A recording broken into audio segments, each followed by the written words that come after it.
I'm Matt. I'm Shane. And if you like what you hear, make sure you hit that thumbs up button real hard, and make sure you subscribe to Comic Movie Marks. And also click that little bell for all of the notifications. Whee! Always remember, If Trailer Trash can do it, anyone can do it.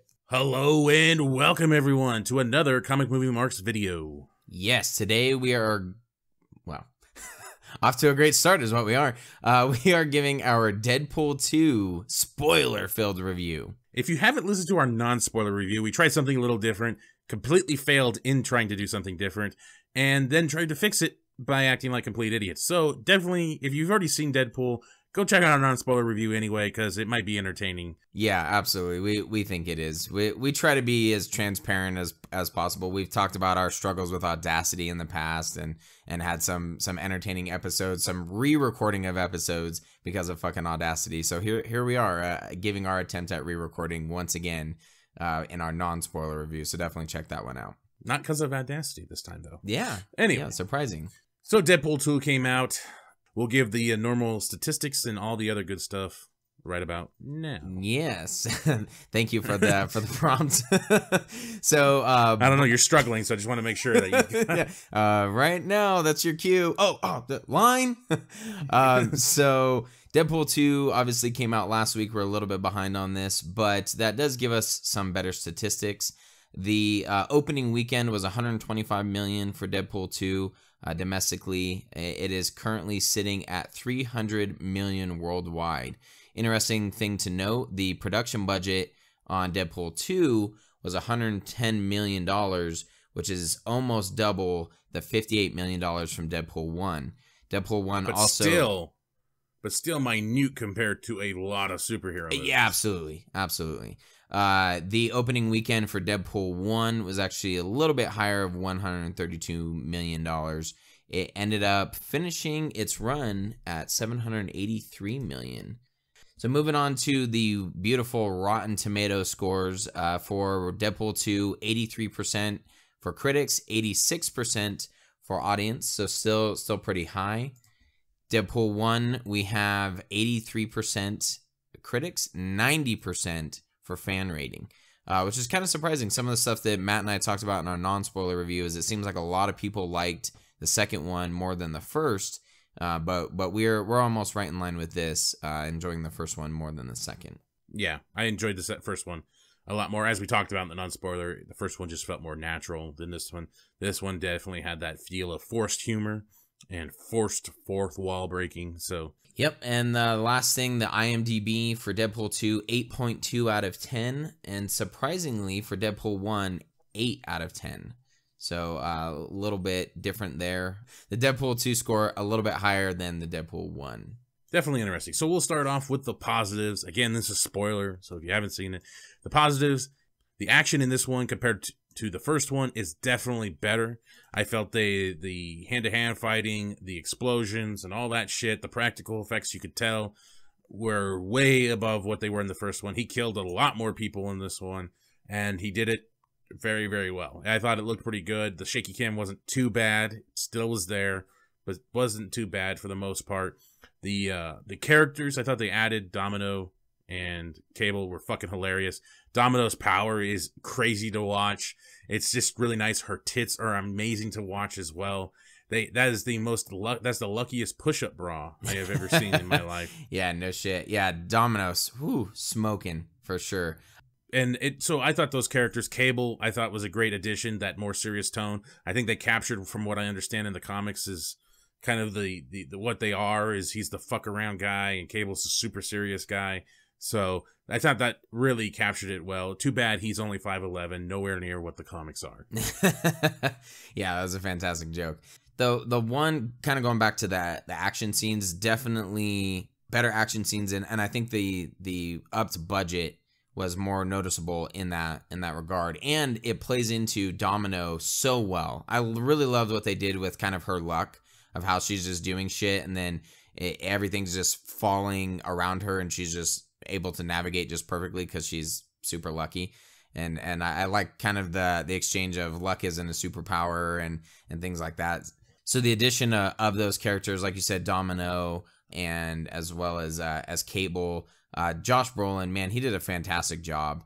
And I wasn't too familiar with Cable in the comics, but I really liked the fact that he had kind of a relatable backstory. Like I almost wanted what's his ass, Russell, to just get annihilated first off. I'm like, fuck you, Deadpool. His fucking daughter died. And his wife. He needs to get his. Who cares if he's 14 years old? I doubt it'll ever happen in a Deadpool movie, but I would like to actually explore some of Cable's background a little bit more. Because I did find that kind of interesting that the wife and child seemed to be in a normal city at the time. Like, if you look at them before they get wiped out, and then when they get wiped out, the city that Cable is in, it looks desolate now. It looks like not just did his family get killed, but a shit ton of other people. And then they had the things like flying around with the spotlights and shit. It looks a lot like that dystopian mutant future where they're getting hunted down by sentinels and shit. Yeah. It looks very similar to Days of Future Past, where they're all that shit that's gone down. So I don't know, eventually at some point, is there some kind of transition in Cable's future that is not fixed yet? Do we still have more problems with mutants, or are mutants now hired to kill other mutants and get to and fuck with them and stuff? Is that what's going on? I thought his backstory was interesting, and I don't think they'll ever explore it in a Deadpool movie. Maybe an X-Force movie. I would love to. I definitely would love to see like a futuristic Cable movie. After watching this and getting a little bit more backstory and stuff, I completely agree. I think that would be fantastic, and that would be tough to touch on in a Deadpool movie. But if they wanted to just have a Cable movie, or like you said, another X-Men movie, that would be fantastic. I would really enjoy that.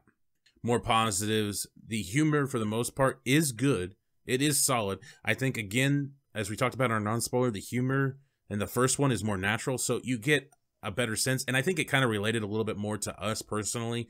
It just hit that key note and stuff like that. And so it seemed like all of the jokes in the first one just seemed to land really well. And this one, like we talked about, it just mile-a-minute jokes and stuff like that. And there's just jokes for everyone, I guess you could say, for the most part. Like we said, there was a small section that laughed at a joke when 3/4 of the audience didn't even laugh. And it was like when he's calling that pedophile-looking motherfucker some kind of actor's name or something like that. I saw like there was like one little group of women just laughing at it. It was just kind of this moments in the movie where they just went all out. But there is some jokes that I really did laugh at, and it made me realize watching this movie, because they use so many jokes, you kind of get an idea now of your sense of humor and where you would laugh, because then you know now what jokes make you laugh, because not only is he throwing out all these other jokes and stuff like that, but then when there's like a sexual or race joke is apparently when I lost it. Yeah, I'm the race joke for sure, and then any type of like bodily harm. Apparently. But yeah, going back to your point, I think that might be why this one for some reason people are saying, oh, I like Deadpool 2 better than the first, is because maybe the humor, there's so much of it. It's, a mile a minute, just boom, boom, boom, boom, boom.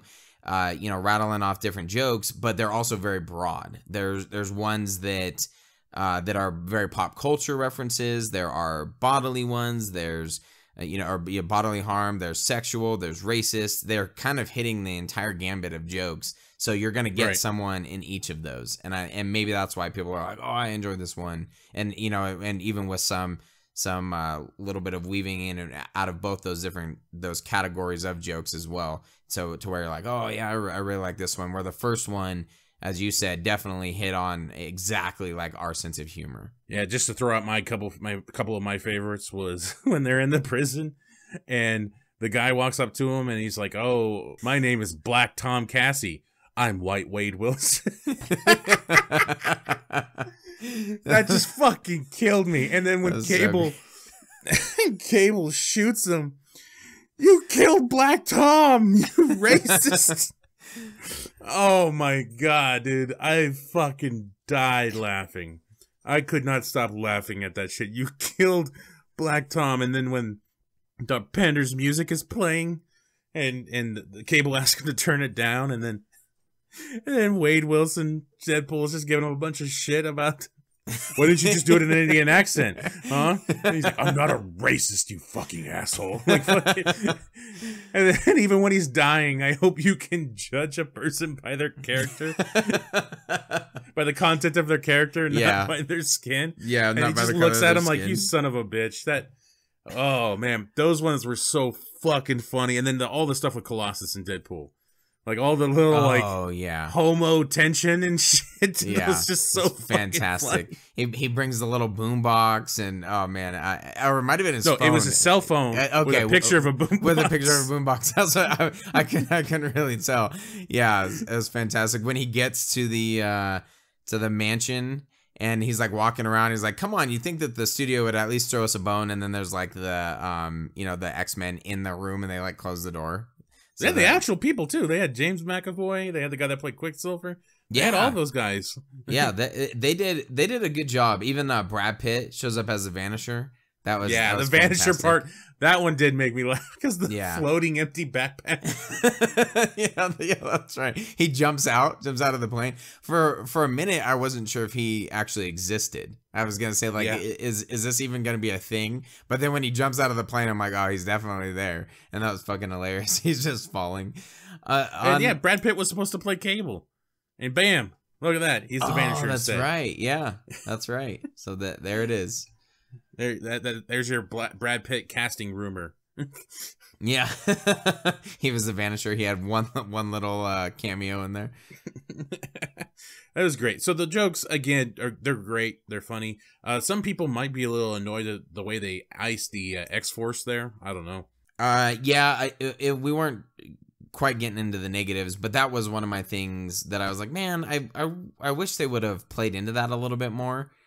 And instead of just going, okay, now we're back to having, it's like I said, it's almost just like the first one. You have Cable and Domino in this, Negasonic, Teenage Warhead, and why can't I fucking think of his name anymore? Colossus, wow.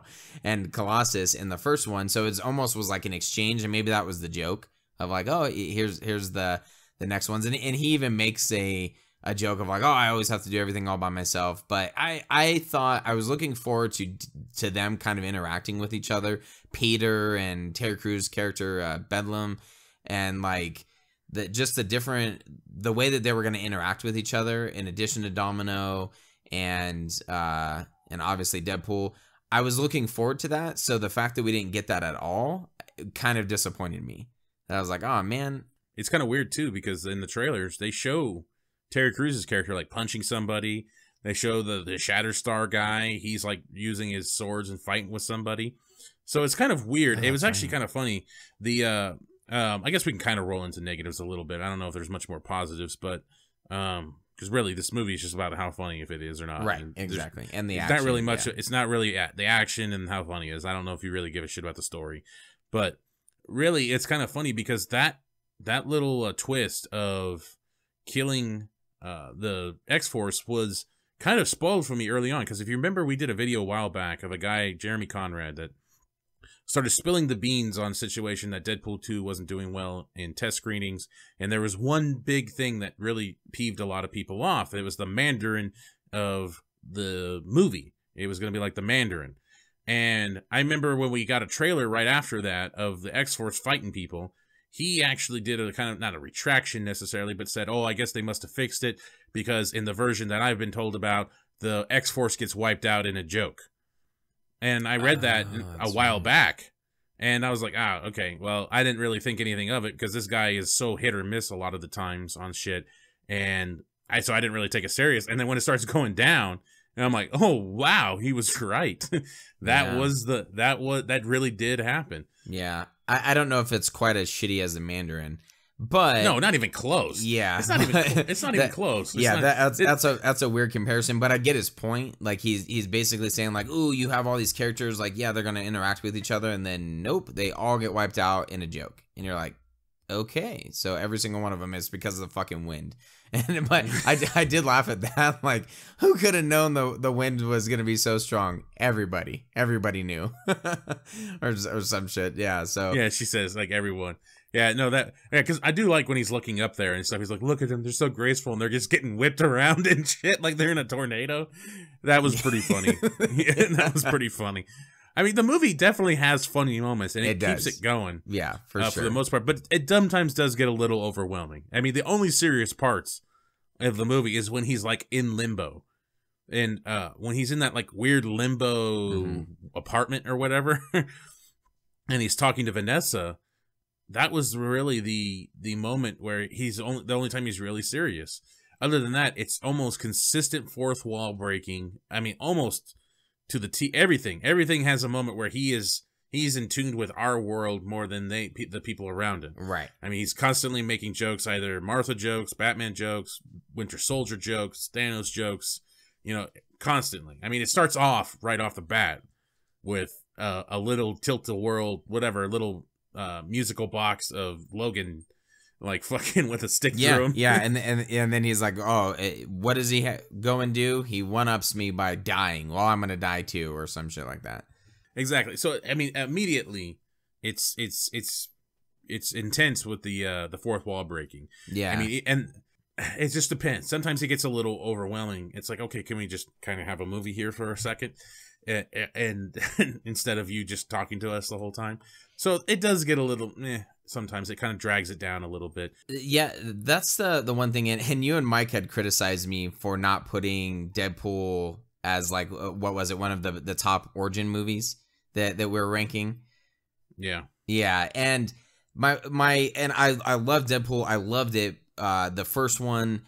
But my thing is, I kind of feel like I'm not really sure what I want it to be in some instances, and this one more so than the first. Like, it can get away with so much that it's hard to be critical or hard to compare it to some of the other movies that we look at under a critical lens and kind of critique them. And there were some things walking out of this. I like more serious moments and kind of, different emotion with characters and things like that. But as you said, I think you hit the nail on the head with kind of like it brings the movie down a little bit where it gets into the serious moments, but then there's also fourth wall breaking, and it was kind of like, and then jokes all over the place. It's kind of hard to figure out like at what point in the movie you're supposed to connect with the characters and things like that. And there are also plot holes and conveniences that I'm like, okay, is that a plot hole and convenience intentionally?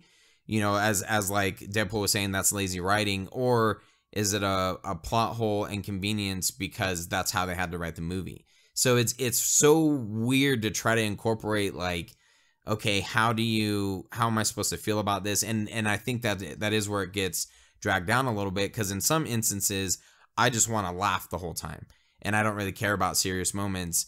And then when it gets to the serious moments and you're like, okay, now I'm interested in this. I'm interested in Cable's backstory. And I'm intrigued, and then boom, it's back to the jokes. So it's like hard to figure out like, okay, how am I supposed to take this movie? So I guess it's unique in that sense, in that it's not like anything else, and maybe you can watch it for different reasons and watch it consecutively for different reasons. So I give it credit for that. But that was just one of the things I'm like, I'm not sure how I'm supposed to feel about like these different plot holes, or like even Vanessa dying and then being the one who can tell Deadpool if he's allowed to die or not at what point. And then at the very end, he's like, all right, I did it. I saved this kid. And then, and she's like, no, you're still not done. I would be like, what the fuck do you want from me? and women just can't be satisfied, man. So, ain't that the truth? And then,